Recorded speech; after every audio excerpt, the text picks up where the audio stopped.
Assalamualaikum warahmatullahi wabarakatuh.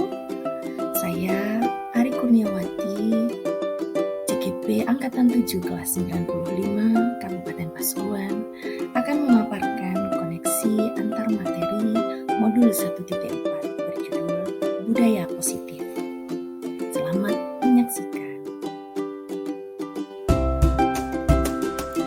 Kesimpulan, peran saya dalam menciptakan budaya positif di sekolah yaitu saya mulai dari yang terkecil dulu, yaitu dari kelas saya sendiri.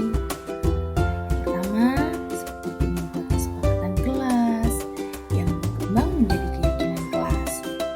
Yang kedua, merubah tempat duduk siswa sehingga memudahkan saya dalam memperhatikan, memantau, dan menggali potensi anak didik saya.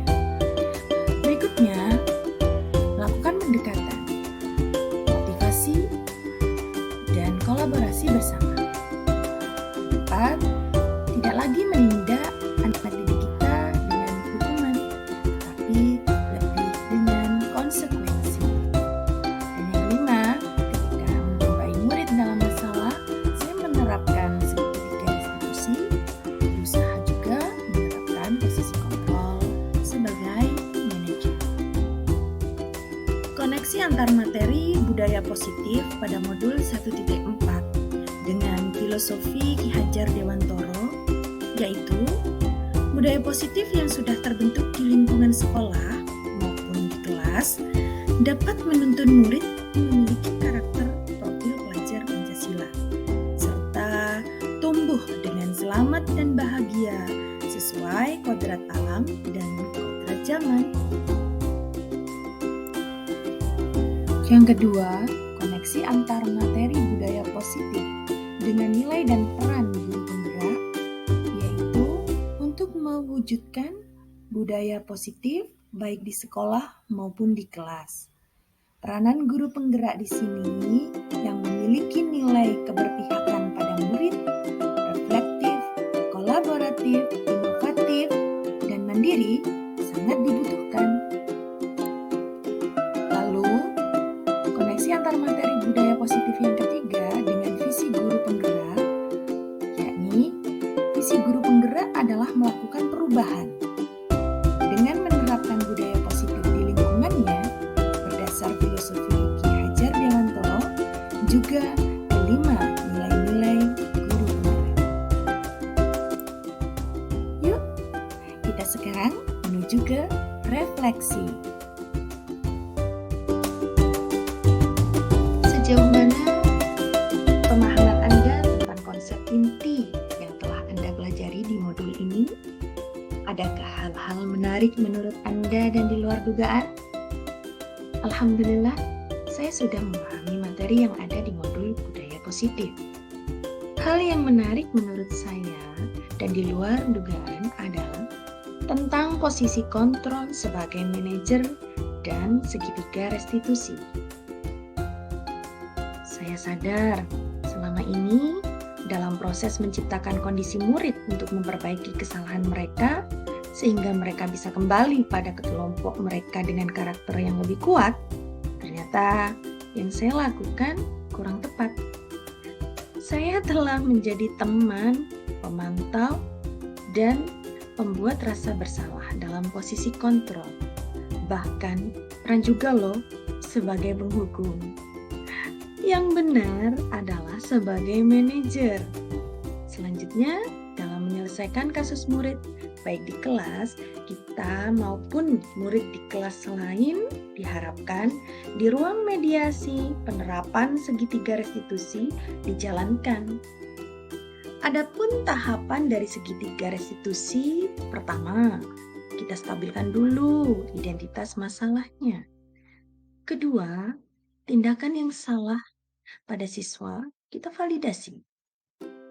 Terakhir yang ketiga, bila emosi siswa sudah tenang atau terkontrol, kita baru menanyakan keyakinan pada mereka.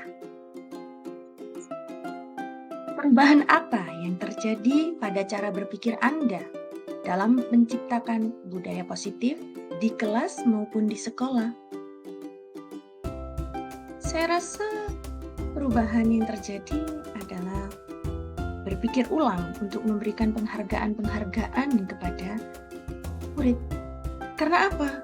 Hal ini justru melemahkan, menjadikan murid kita selalu mengharap imbalan, serta kurang mandiri atau ketergantungan kepada yang lain. Sebab pengontrol yang demikian asalnya dari luar, bukan kontrol dari dalam diri anak sendiri. Cara berpikir saya berikutnya menghadapi kasus siswa dengan memposisikan diri sebagai manajer dan menyelesaikan kasusnya menggunakan segitiga restitusi. Pengalaman seperti apa yang pernah Anda alami terkait penerapan konsep-konsep inti dalam modul budaya positif baik di kelas maupun di sekolah?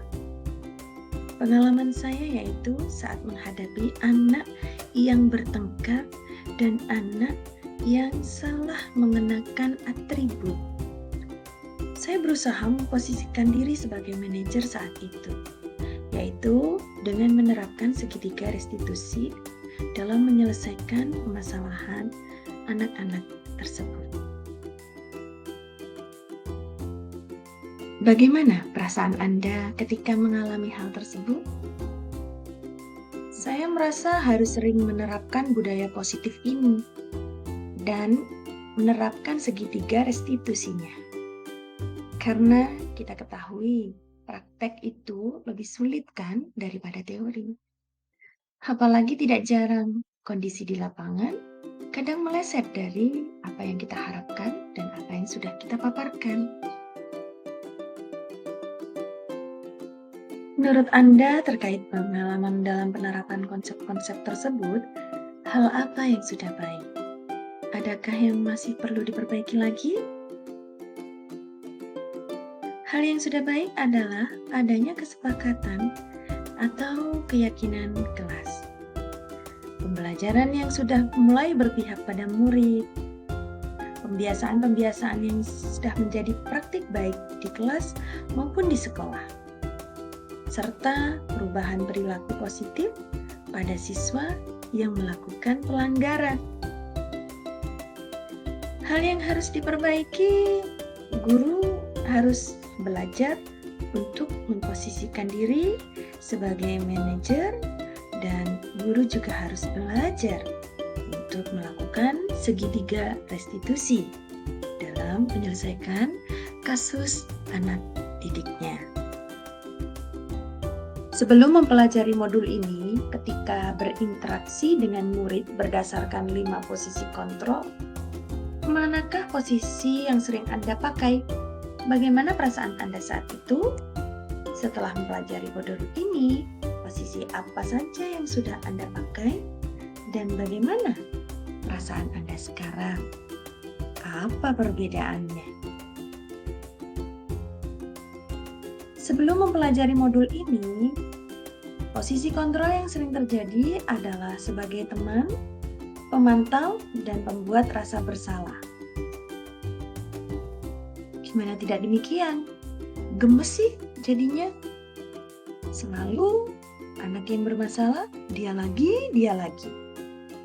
Pingin rasanya menjewer, tapi masih ingat bahwa menghukum secara fisik tidaklah benar. Ruang mediasi menjadi saksi konseling saya dengan murid-murid yang bermasalah. Setelah mempelajari modul ini, saya berusaha menjadi manajer. Yang saya rasakan dan saya alami tidaklah mudah. Tapi hasilnya lebih baik. Murid jauh lebih merasa nyaman, lebih terbuka, lebih percaya diri, tidak ada ketakutan, lebih akrab, dan yang lebih penting adalah lebih santun mereka berhadapan dengan kita. Sebelum mempelajari modul ini, pernahkah Anda menerapkan segitiga restitusi? Jika iya, pada tahap apa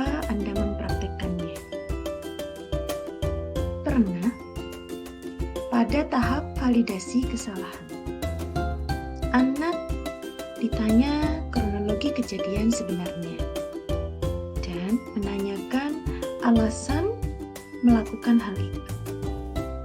Cara bertanyanya pun saya gunakan nada suara yang rendah.